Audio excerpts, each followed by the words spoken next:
마태복음 22장 34절부터 46절까지 말씀입니다.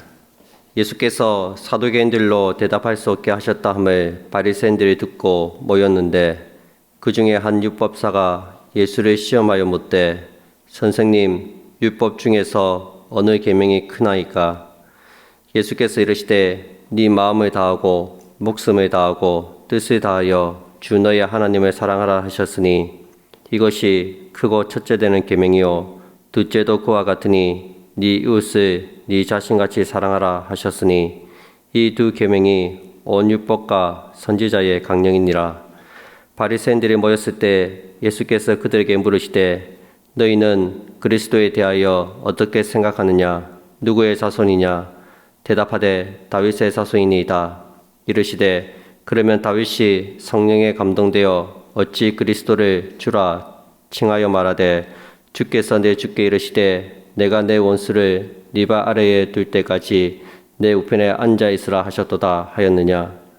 다윗이 그리스도를 주라 칭하였은즉 어찌 그의 자손이 되겠느냐 하시니 한마디도 능히 대답한 자가 없고 그날부터 감히 그에게 묻는 자도 없더라. 아멘.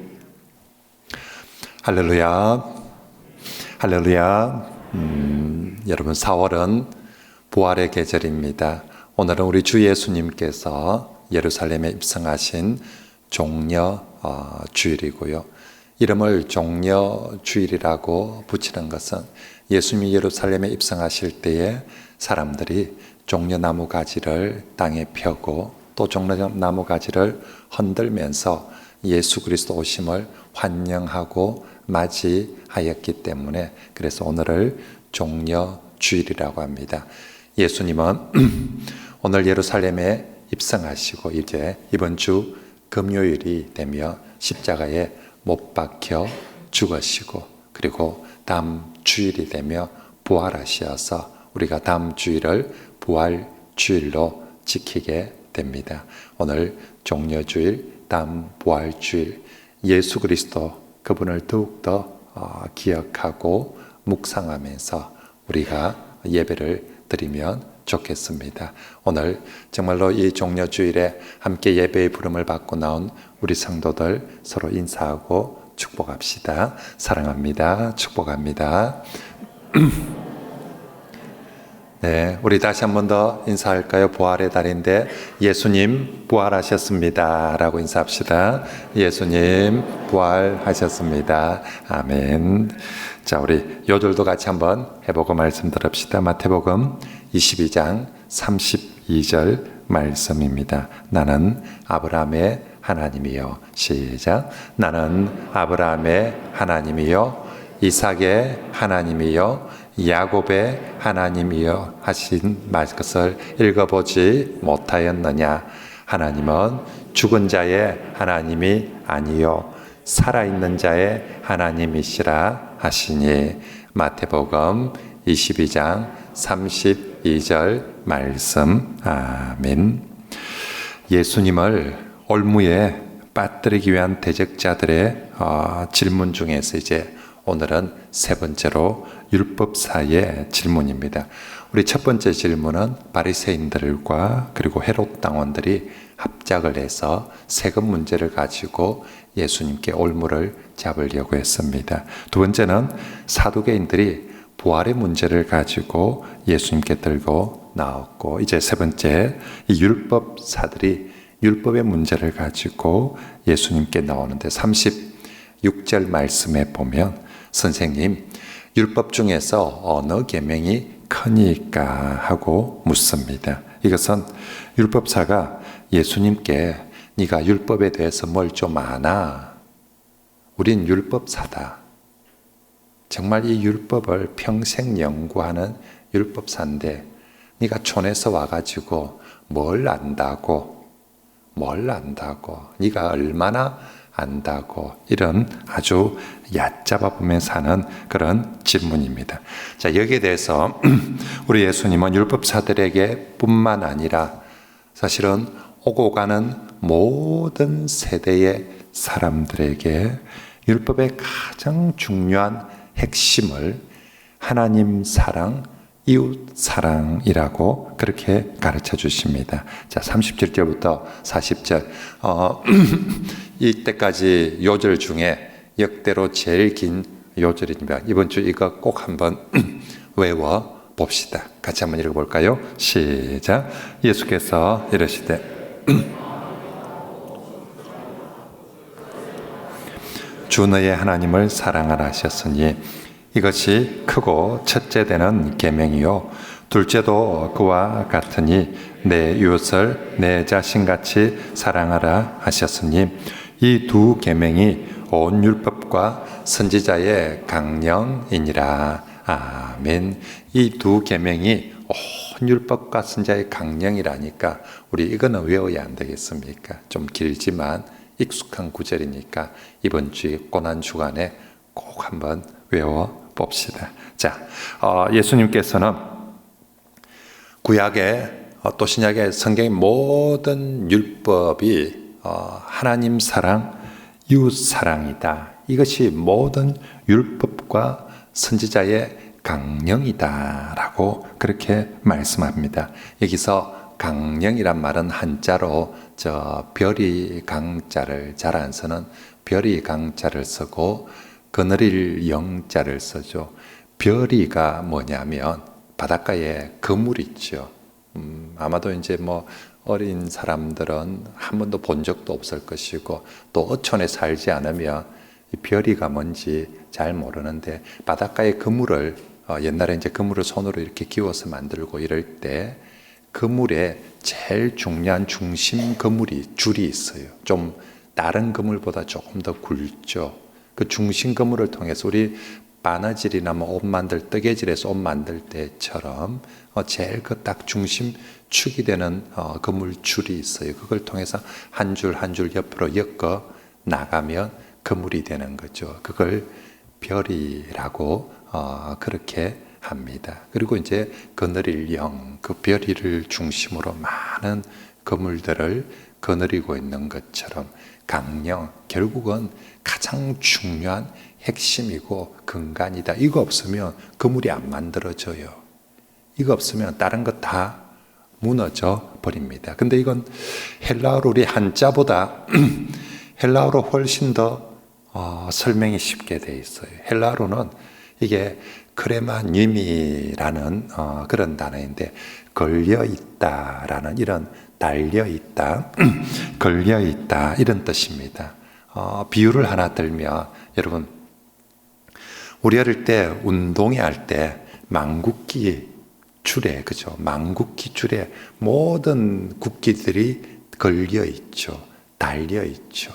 그 망국기 줄 없으면 그 국기들이 종이로 만든 그 국기들이 달려 있을 수가 없고 걸려 있을 수가 없고 다 날아가 버릴 텐데 그 망국기 줄에 모든 국기들이 다 걸려서 그래서 그게 딱 망국기가 되어서 있는 것처럼 예수님 지금 말씀하시는 게 구약의 성경에 모든 율법들이 어디 줄에 걸려 있느냐면 하나님 사랑, 이웃 사랑이란 이 두 줄에 모든 말씀들이 다 걸려 있다라고. 그러므로 이 하나님 사랑, 이웃 사랑이라는 이 두 줄이 없으면 다른 것들은 다 무너져 버린다. 그래서 하나님 사랑, 이웃 사랑이 가장 중요하고 이걸 다른 율법들이 이 두 것에 크레마님이 걸려 있다, 강령이다라고 표현한 것이 저는 너무 멋진 표현이라고 생각이 됩니다. 이게 여기에 모든 게 다 사실은 파생되어지고 걸려 있다. 그러니 이 두 가지가 가장 중심 축이다라고 그렇게 우리에게 말씀을 해주는 것입니다. 결국 이 말씀은 하나님을 사랑하고 이웃을 사랑하는 것이 율법을 제일 잘 이해하고 지키는 것이며 그것이 또한 신앙생활을 제일 잘하는 것이다 라고 말씀하는 것이죠. 반대로 하나님 사랑, 이웃 사랑이 안 되면 그죠? 교회 생활을 아무리 열심히 하고 성경을 아무리 많이 알고 있고, 그리고 또 기도들을 아무리 많이 한데도 한마디로 그건 꽝이라는 것입니다. 하나님 사랑, 이웃 사랑이 안 되는데 딴 걸 아무리 잘한다고 해서 그건 소용이 없다라고 말씀하는 것입니다. 디모데후서 3장 말씀에 보면 말세에 나타나는 여러 징조들이 있는데 그 중에서 가장 첫 번째로 말세가 되면 사람들한테 이런 징조가 나타날 텐데 그 중에서 제일 첫 번째로 나타나는 징조가 뭐냐 하면 사람들이 하나님 사랑, 이웃 사랑을 하지 않고 대신에 자기를 사랑하고 돈을 사랑하게 될 것이다 라고. 사람이 하나님을 더욱 사랑하고 이웃을 더욱 사랑하면서 살아야 될 텐데 말세가 될수록 사람들은 자기를 더 사랑하고 돈을 더 사랑하게 될 것이다. 우리 디모데후서 3장 1절 2절 말씀 같이 한번 읽어볼까요? 시작. 너는 이것을 알라.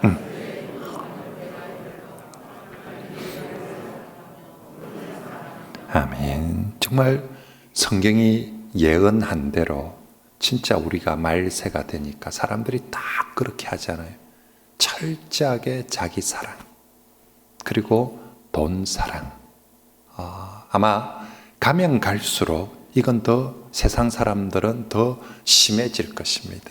갈수록 자기밖에 모르고 주변의 사람들을 자신의 뭔가 목적을 이루기 위한 수단으로 사람을 사귀어도 사람을 만나도 사람을 사랑하기 위해서 사람을 사귀고 만나는 것이 아니라 나의 목적을 이루기 위한 수단으로 사람을 사귀고, 그래서 철저하게 갈수록 사람들은 말세가 될수록 틀림없이 자기 사랑, 돈 사랑으로 갈 텐데 우리 성도들은 그러지 맙시다. 구별됨이란 게 무엇입니까? 사람들은 아무리 그렇게 살아갈지라도 우리는 오늘 예수님 말씀을 기억하면서 하나님 사랑, 이웃 사랑을 가장 중요한 가치로 여기며 살아가는 그런 성도들이 꼭 되시길 바랍니다. 그죠? 사람들은 철저하게 자기 사랑, 돈 사랑할 때 아니다. 우리는 나는 저렇게 살지 말자. 나는 저렇게, 나도 그렇고 내 자식들에게도 저렇게 사는 게 좋은 거라고 가르치지 말자. 나는 예수님 말씀대로 하나님 사랑, 이웃 사랑 그렇게 살아가자라고. 자, 그러면 구체적으로 이 하나님 사랑 어떻게 해야 합니까? 37절 말씀에 내 마음을 다하고 목숨을 다하고 뜻을 다하여 주 너의 하나님을 사랑하라 라고 말씀합니다. 여기서 마음을 다하여 사랑하다. 이건 우리 보고 형식적인 신앙생활을 하지 말라는 것이죠. 몸만 왔다 갔다 교회 정만 두고 그냥 교회 다닌다.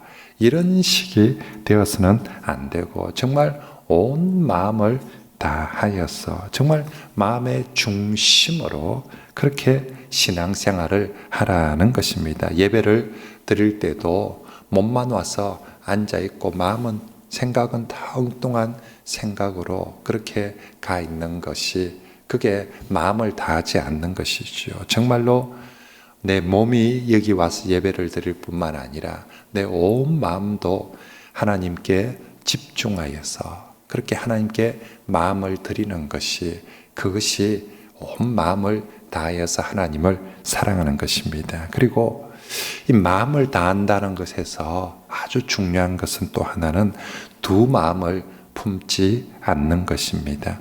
하나님께서 제일 싫어하는 것이죠. 양다리 걸치는 것. 하나님도 믿는다 하면서 바알이나 우상도 같이 겸하여 믿는 것. 이거 하나님이 제일 싫어하는, 정말 한 마음으로 하나님을 믿어야 되는데 두 마음이죠. 오늘 우리 시대로 하면 하나님도 믿으면서 세상도 좋아하고 돈도 더 사랑하고 좋아하고, 그러면 정말 너는 하나님과 돈 중에서 뭘 더 사랑하느냐 라고 물을 때 자꾸만 우리 마음속에 나는 하나님도 좋고 돈도 좋고 그런 마음들이 두 마음입니다. 우린 다른 어떤 것보다 우선하여서 오직 하나님만 사랑하는 것이 정말 마음을 다하여서 정말 하나님만 사랑합니다. 하나님이 제게 최고입니다. 이것이 마음을 다하여서 하나님을 사랑하는 것인 줄 믿습니다. 두 번째로 보니까 목숨을 다하여 하나님을 사랑하라고 말씀합니다. 목숨을 다한다. 이건 최선을 다한다는 것이지요. 정말 모든 것을 다한다. 사람에게 목숨보다 더 소중한 것이 어디 있겠습니까? 그런데 그 목숨을 내어놓는다는 것은 자신의 전부를, 자신의 일부나 조금이 아니라 그냥 그저 이만큼 떼서가 아니라 내가 목숨을 내어준다는 것은 나의 가장 귀한 것, 나의 가장 전부를 내어준다는 것입니다. 그래서 가장 가치 있는 것을 내가 정말 하나님을 사랑하는가, 목숨을 다해 사랑한다는 것은 내게 가장 가치 있는 것을 최선을 다해서 드리는 것이 목숨을 다해서 사랑하는 것입니다. 그래서 우리가 하나님을 예배할 때 우리가 하나님을 사랑하는 가장 중요한 행위 중에 하나가 예배거든요. 하나님을 예배할 때 남는 시간에 시간이 남으면 가지가 아니라 바쁘고 힘든 중에도 시간을 내어서, 그래서 우리가 예배 시간도 주일날 이 황금 시간대 아닙니까? 가장 좋은 황금 시간대에 예배를 드리는 이유가 시간 중에서도 가장 좋은 시간을 우리 하나님 앞에 드리는 것이 목숨을 다하여서 그렇게 예배하는 것입니다. 우리 주님께서 하나님은 그렇게 목숨을 다하여, 그리고 예수님 자신이 목숨을 내어주면서 정말 이것이 하나님 사랑하는 것이다 라고 보여주셨습니다. 세 번째로 뜻을 다하여 하나님을 사랑하라. 이건 정말 하고 싶으면 하고 하기 싫으면 안 하는 그런 사랑. 그죠? 이랬다 저랬다. 상황이 좀 좋으면, 코로나가 좀 풀리면, 또 뭐 행편이 좀 되면 교회 가고 예배 드리고, 또 뭐 상황이 안 좋으면 안 가는 것이, 이게 아니라 뜻을 다한다. 그래, 내가 결심을 하는 거죠. 결심을 하는 거죠. 무슨 일이 있어도, 어떤 일이 있어도 하나님을 사랑하고 하나님을 예배하겠다라고 결심을 하는 거죠. 그죠? 우리가 처음 신앙이 어릴 때는 형편이 되면 교회 가지요 라고 하는데, 그건 뜻을 다하는 것이 아니라 내가 뜻을 다한다는 것은 결심을 하는 것입니다. 내가 올해 2022년도에 어떤 일이 있어도 내가 하나님 사랑하고 하나님 예배하리라 라고 그렇게 결심을 하고 그것을 지켜 나가는 것, 그것이 뜻을 다하여서 하나님을 예배하는 것입니다. 여러분, 내가 하나님 사랑하는데 뭐라도 한 가지 오늘 말씀을 듣고 뜻을 한번 정해 보시기 바랍니다. 그것이 예배에 대한 뜻을 정하는 것일 수도 있고, 헌금에 대한 뜻을 정하는 것일 수도 있고, 봉사에 대한 뜻을 정하는 것일 수도 있고, 뭔가 내가 그래, 내가 정말 하나님 사랑하는데 한번 내가 이렇게 결심을 하고 한번 해보자라고, 내가 내 마음을 하나님께 드리는데 내가 이런 결심으로 하나님께 드리고 싶습니다. 이번 주간이 고난 주간인데 한번 우리 해봅시다. 나는 이번 주간에 무슨 뜻을 정해서 하나님을 사랑하기로 그렇게 결심을 했는가, 그리고 그 결심을 이 한 해 동안 내 평생에 지켜나가기로 힘쓰는 그런 저와 여러분들이 되시길 바랍니다. 우리가 뜻을 정해서, 특히 어려울 때도 뜻을 정하여서 하나님 섬기며 하나님 그것을 참 기쁘게 받아 주실 것입니다. 그렇죠? 저 어려운데도 저렇게 뜻을 정하여서 하나님을 사랑하는 그 사랑을 하나님이 기쁘게 받으시고 반드시 그 뜻을 정하여서 하나님을 사랑하며 우리 하나님께서 응답하시고 축복해 주실 줄 믿습니다. 자, 그런데 이제 이런 질문이 있어요. 목사님, 눈에 보이지 않는 하나님을 어떻게 그렇게 마음을 다하고 목숨을 다하고 뜻을 다하여 사랑할 수가 있습니까? 우리 눈에 보이는 사람도 우리가 그렇게 사랑하기가 어려운데 눈에 안 보이는 하나님을 어찌 그렇게 사랑을 할 수가 있습니까? 예, 맞습니다. 정말 눈에 보이지 않는 하나님을 우리가 해봐서 알지만 내 눈에 보이는 사람도 참 쉽지 않아요. 근데 눈에 보이지 않는 하나님을 인간의 노력만으로 사랑할 수는 없습니다. 그래서 우리가 정말 하나님을 좀 더 깊이, 하나님을 좀 더 뜨겁게 사랑하려면 내가 먼저 하나님의 사랑을 많이 받아야 됩니다.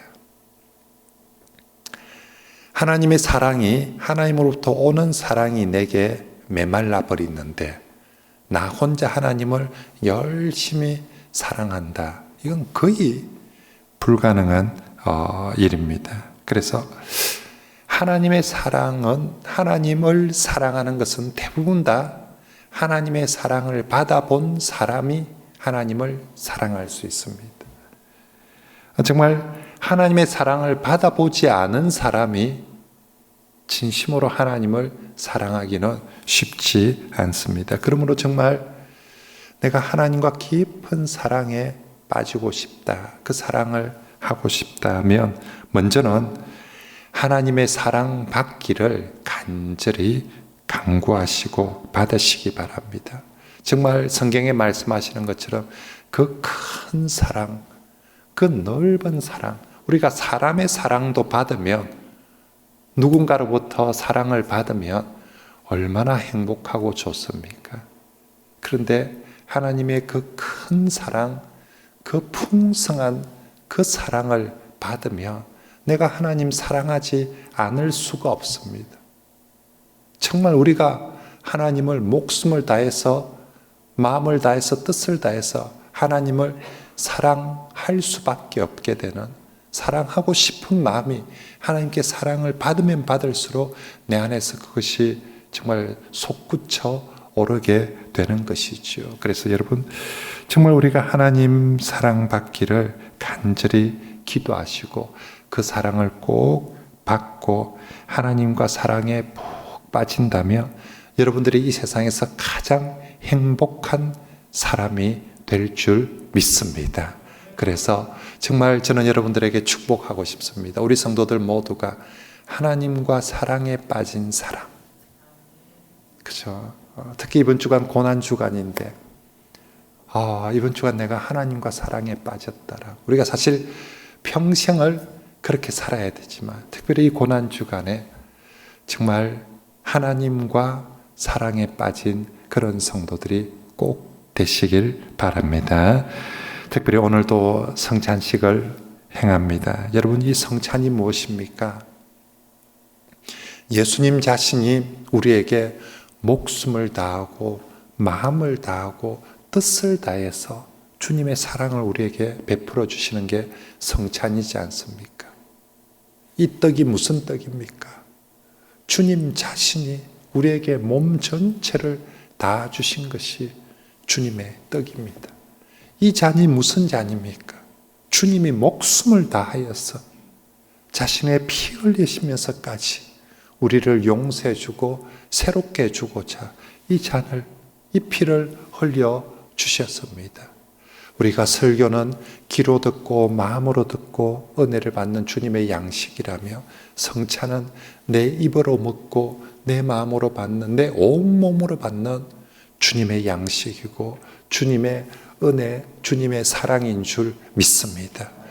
주님 전부를 우리가 이 성찬을 통해서 받는데, 우리도 주님을 사랑할 때 우리도 목숨을 다하고 정말 마음을 다하고 뜻을 다해서 주 너의 하나님을, 정말 특별히 이 고난 주간에 특별히 주 너의 하나님을 사랑하는 그런 귀한 성도들이 꼭 되시길 바랍니다.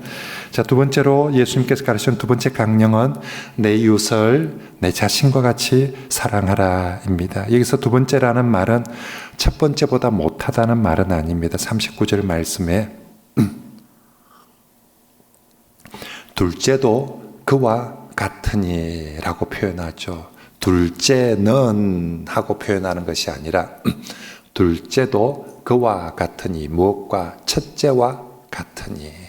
그러니까 둘째도 첫째와 똑같이 중요하다는 말씀입니다. 그러므로 하나님을 사랑하는 것만큼이나 이웃을, 사람을 사랑하는 것이 중요합니다. 어떤 사람은 하나님은 사랑하는 사람인데, 하나님은 사랑하는데 난 사람은 별로예요. 교회 가도 하나님만 보고 사람은 안 볼 거예요. 난 사람은 싫어요. 사람은 별로예요. 여러분, 그건 거짓말입니다. 있을 수가 없습니다. 하나님을 사랑하는데 사람은 별로예요. 그렇게 될 수가 없습니다. 하나님은 진실로 사랑하는 사람은 반드시 이웃을, 사람을 사랑하게 됩니다. 요한일서 4장 20절 성경의 말씀을 한번 볼까요? 같이 한번 읽어봅시다. 시작. 누구든지 하나님을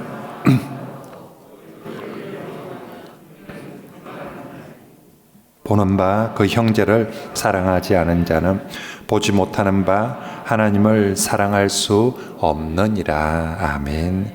그러므로 나 스스로 하나님을 사랑한다 라고 그렇게 고백을 하고 그렇게 믿는 성도 여러분, 여러분이 하나님을 사랑하는 것만큼이나 사람을, 이웃을 꼭 사랑하시길 바랍니다. 특별히 일부 예배 오는 분들 누구보다 하나님 사랑하는 분들이지 않습니까? 내가 정말 하나님 사랑하는 사람이라면 오늘 예수님 말씀 기억하고 꼭 사람을 사랑합시다. 그리고 정말로 그냥 사람을 사랑할 때 그냥 아는 지인, 그죠? 그냥 알고 지내는 지인, 내 곁에 정말 내가 사랑을 하는 사람은 얼마나 있고 내가 알고 지내는 지인은 얼마나 있는지. 교회를 와도 대부분 그냥 알고 지내는 지인. 예수님은 그렇게 우리에게 이웃을 사랑하라가 아니라 너 자신같이 사랑하라고 말씀합니다. 우리가 이 땅을 살면서 우리가 살다 보면 하나님 앞에 좀 잘한 것도 있고 하나님 앞에 참 죄송하고 부끄러운 것도 있고 그렇지 않겠습니까? 근데 여러분, 우리가 하나님 앞에 뭐가 진짜 죄송하고 부끄러울까요? 남자들은 나이가 들어가면 내가 이 나이 되도록 참 해놓은 게 없다 싶어서 자기가 참 부끄러울 때가 많습니다. 어깨가 조금 젊을 때는 참 자신감 충만인데 그러니까 나이가 들수록 좀 어깨가 처지는 게 내가 인생 50년을 살았는데 60년을 살았는데 참 보니까 해놓은 게 없어. 뭘 하나 내가 내세울 게 없는 게 참 그래서 어디 가도 머리 쭈삣쭈삣하고 그러다 보니까 어디 안 가려고 하죠. 특히 은퇴하고 나면 더 어디 안 가려고 합니다. 근데 여러분, 우리가 하나님 앞에 진짜 사실 부끄러운 것은 내가 뭘 돈을 못 가졌거나 내가 뭔가 좀 성과를 내지 못했거나 내가 좀 뭐가 부족한 그런 것들이 부끄러운 것이 아니라 내가 살면서 50년을 살면서 60년을 살면서 정말 사람을 진실하게 사랑하지 못한 것이 하나님 보시기에는 훨씬 더 부끄러운 것입니다. 오늘 예수님 하나님 사랑하면서 살아라, 이웃 사랑하면서 살아라라고 이게 제일 중요한 두 가지 강령이다라고 말씀했는데 그래 내가 살아온 것 지나온 것 보니까 내가 하나님 사랑한다고 참 그래도 예배하고 교회 섬기면서 그렇게 살아왔는데 내가 정말 사람은 얼마나 사랑을 했을까? 내가 정말 진실하게 아끼고 사랑하는 사람들, 그죠? 내가 정말 이 사람 내가 정말 아끼고 사랑했다. 이 사람 정말 내가 참 그렇게 귀하게 여기고 사랑했다, 좋아했다. 그런 사람들이 우리 주변에 과연 얼마나 될까? 사실은 정말 하나님 앞에 참 부끄러워야 할 것은 그런 부분입니다. 반대로 정말 하나님 앞에 복받았다, 하나님 앞에 참 귀하다, 우리가 돈을 많이 버는 것이 하나님께 복받았다, 성공한 업적을 많이 남긴 것이 하나님께 복받았다는 것이 아니라 정말로 사람을 사랑할 줄 아는 사람, 어릴 때도 그렇지만 나이가 들어갈수록 사람을 더 아끼고 귀하게 여기고 사랑할 줄 아는 그 사람이 하나님 앞에 정말 복받은 심령인 줄 믿습니다.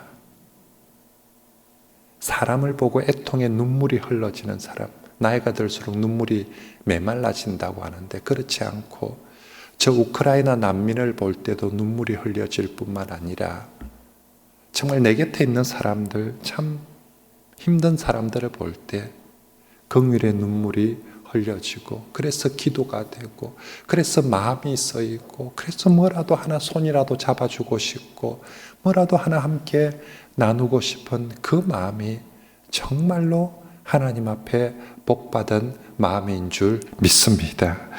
그러므로 성도 여러분, 정말 우리가 이 한 주간 하나님 사랑하는 것만큼이나 사람을 아끼고 사랑합시다. 특별히 우리가 사랑해야 될 가장 가까운 이웃은 우리 가족부터 그렇게 사랑해야 합니다. 오늘 대부분의 가정들이 가족 간의 가정이 정말 사랑이 결핍되어 있습니다. 그래서 오늘 말씀을 듣는 우리 남편들, 정말 아내들을 나이가 들수록 좀 더 살뜰히 살피고 아끼고 그렇게 사랑하면 좋겠습니다. 이때까지 그렇게 하지 않더라도 오늘 말씀을 듣고 그렇게 하십시오. 네, 목사님 그래 안 해도 됩니다 하고 그러지 마시고, 목사의 말이 아니라 하나님의 말씀으로 들으시고 꼭 아내를 더 살뜰하게 살피는 걸 배우고 연습하십시오. 처음에 익숙지 않아도 그렇게 훈련해 가야 합니다. 그리고 우리 아내들도 남편들을 좀 더 존중하고 위해 주시기 바랍니다. 아내 여러분, 남편들을 우리 집 강아지보다 순서를 뒤에 두어서 안 돼요. 그건 절대로 하나님 보시기에 좋은 것 아닙니다. 내가 우리 남편보다 강아지 먼저 챙기면 하나님이 참 잘했다 그러시겠어요? 절대 그러지 않습니다.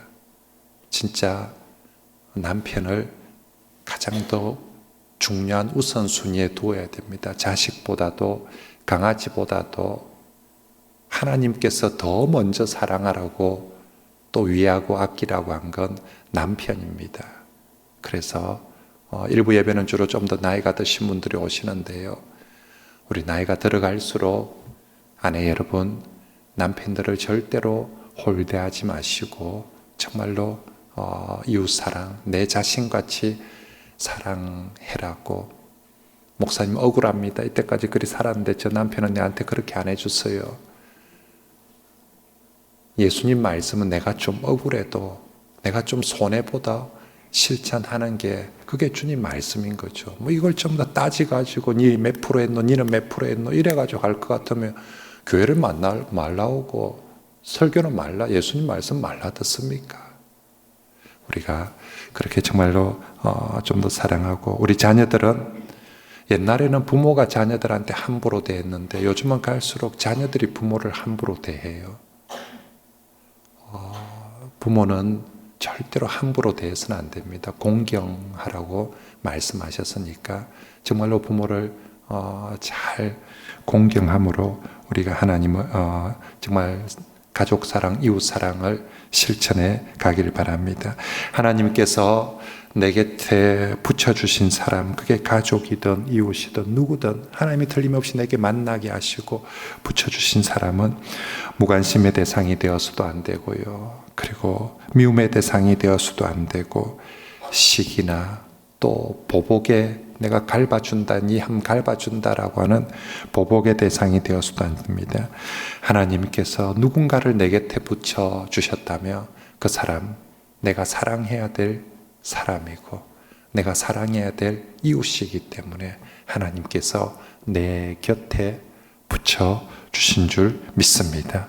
우리 주님 내 곁에 원수를 붙여줘도 네 원수도 사랑해라고 했는데 내 곁에 가족을 붙여주고 내 곁에 성도를 붙여주셨는데 우리가 사랑하지 않는다면 그건 모순일 것입니다. 정말로 우리가 그렇게 내 가족, 내 이웃들을 더욱 사랑합시다. 우리가 그렇게 하나님을 사랑하고 이웃을 사랑하면서 살면 예수님께서 참 기뻐하실 것 같아요. 네가 바로 내 제자다. 나는 이런 제자를 원한다.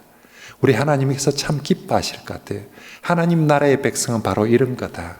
하나님 사랑하고 이웃 사랑하면서 살아가는 게 이게 바로 하나님 나라의 백성이다라고 그렇게 말씀해 주실 것 같습니다. 이 한 주간 특별히 고난 주간에 우리가 이 말씀 순종해서 정말 하나님 사랑, 이웃 사랑으로 사는 그런 귀한 성도들이 다 되시길 바랍니다.